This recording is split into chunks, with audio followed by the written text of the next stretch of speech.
The fifth introduction Jesus makes is in chapter 11. And if you're marking your Bible, this is the fifth introduction of Christ. He said, I am the resurrection and the life. He said, I'm the one who wants to pour out on you endless life. Apart from me is only endless dying. I am the resurrection. I have settled the issue of your hope. You can count on me. You can hope in me all the way through life. You can hope in me in death. I am the resurrection. I am the one that conquered death for you. That's what Jesus offers. I am the resurrection and the life.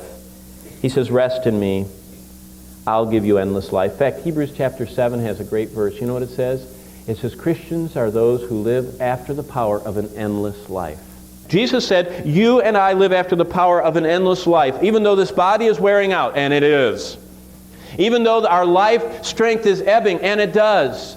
Jesus said that right at the center of our being is a river of endless life through the Spirit of God that wells up in us, so that Psalm 92, if you want a good passage if you're getting up in years to read, Psalm 92 says the best years of your life are the closing years of your life. The most fruitful, the most powerful, the most God-blessed years of our life are not when you're 18 years old going on all those missionary trips and through college and going off and exploring the world. Those aren't the greatest. Or the childbearing years. Or the moneyed years, your 40s and 50s when you've got everything.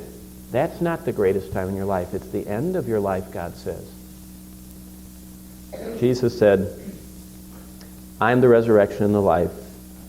If you'll rest in me, you can enjoy the blessings of an endless life.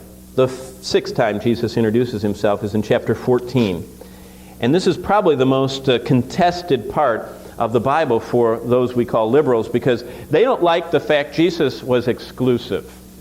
And they say, well, what about the Native Americans that followed the Great Spirit? And what about the Mormons that follow, Moroni and all that stuff? And what about the Buddhists? I mean, they're so placid and peaceful, and so gentle to nature. And what about the Muslims? I mean, they're so advanced. I mean, so much science and technology and wisdom came from the Muslims. How can you say that their way is wrong? I always say, I don't. I don't say their way is wrong. God says it is. And Jesus, the exact representation of God in human flesh, says in John 14:6, I'm introducing myself, he says, I am the way, the truth, and the life, and no one ever will come to the Father except through me. Pretty exclusive. What an introduction. Jesus said, I've secured the way of endless life for you. Apart from me is only endless lostness. Jesus says, I'm the way. I've settled the issue of your home in heaven. I am making your very own room. And the minute that your room is ready, I'm coming to get you to take you home. The founder of the church that I pastor now attended it till his death. I mean, he started it back in the 50s, almost the same time as Uncle Johnny was starting Camp Barracuda. This fellow started Tulsa Bible Church. And he was still attending it when I got there after he retired. And he still stayed there and wanted me to do his funeral. In fact, he wrote 3 versions of his funeral, typed it out. And the first one says, when I die, tell the pastor, whoever he is, to have a brief ceremony. Then after I got there, he typed out his funeral again and says, tell Pastor Barnett to be very brief. Can you tell I have trouble being brief? Then finally, just before he died, he typed it out again and says, tell him to be brief and to make it short. But you know what, this fella who sat there by that pole, I can still see where he sat, right there on the left side of the church, Willard B. Heck. Pastor Heck was so longing for the rapture of Jesus Christ to, actually the word rapture is not in the Bible, it's a Greek word harpazo, which means to snatch. And he so longed for Jesus Christ to snatch him and take him home. And I remember as he was dying, he was laying in bed and I was standing next to him and he had the respirator and everything, could hardly talk and everything. He said, I think I'm going to miss the rapture. And I said, Pastor Heck, no. I said, the rapture, there's going to be a multitude. Countless, all the saints that are alive and remain are going to be caught up in a group to heaven. I said, Jesus is coming just for you right now. You get a personal rapture. He thought about that for a while. I mean, would you rather go in the group one, or would you like to go just with Jesus? I mean, I said, you know what? It says in the Bible, Yea, though I walk through the valley of the shadow of death, what? Thou, good shepherd Jesus, art with me. And then it says in Hebrews 9, the last two verses, it's appointed unto us once to die. We have an appointment to die. Jesus has set an appointment. I mean, even for you youngsters and not so young, he set an appointment with each one of us. He knows how many minutes are left on the counter.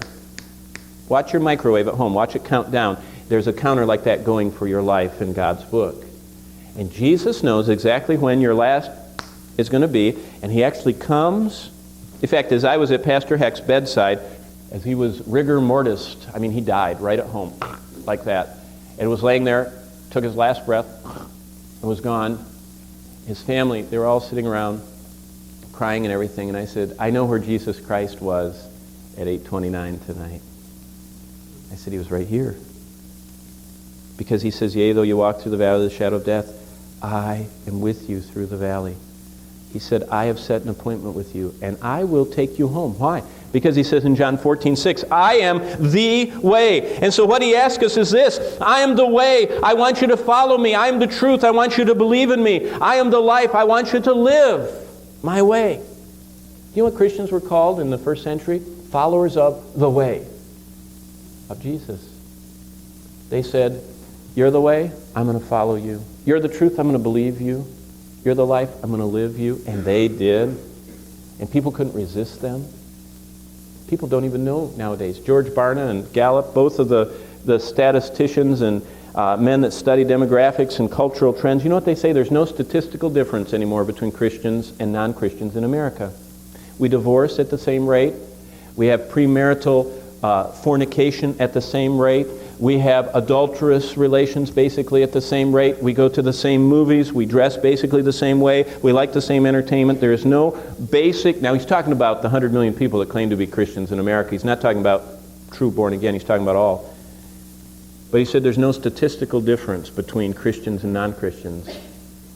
We just had a missions team, a Awana group, come back from Volgodonsk in southern Russia, where we have built a church and built a seminary. Our church has paid for it and sent people over, staffed it. Now we started the Awana group for them. And it was so interesting, this 16-year-old kid came back from the Awana trip. And he said, you know what? In Russia, they are so immoral and so poor that the majority of high school girls sell their bodies on the street to earn money in these towns. There's no other way to earn money. So they prostitute themselves.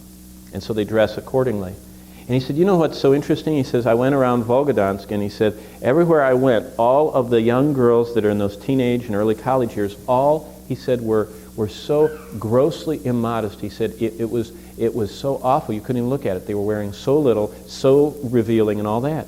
And he said, but every so often you'd see a girl, and she'd have this long dress on, and she'd be walking along all sparkling and everything, and all of her buttons buttoned, and no midriff showing, and no, And he said, I knew they were from the church.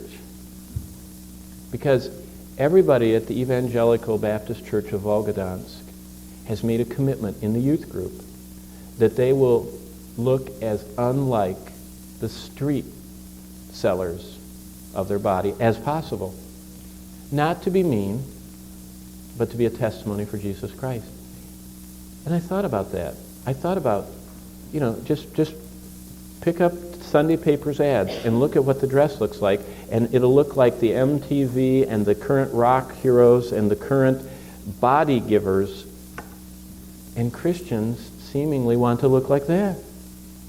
Isn't that amazing? Jesus said, no, I'm the way. Follow me. By the way, I'm not preaching about modesty or anything else. I'd love to, but I'm not going to. But if you ever see anybody from heaven on earth, what are they dressed in? Check it out. Old to New Testament, Genesis to Revelation, every time you see someone appearing from heaven, they're wearing a long robe. So I guess when God can pick our clothes, he picks them pretty modest. And when God told the priest what to wear, men, 30-year-old plus men, do you know what he told them? He said, I want you to wear linen breeches from your knees up, because I don't want anybody to see in the reflection of the brass laver underneath your robe and see anything they shouldn't see. He says, men, be modest. If men are supposed to be careful, boy, we have changed a lot, haven't we, from back then. Jesus said, I'm the way, I'm the truth, believe me, I'm the life, live me.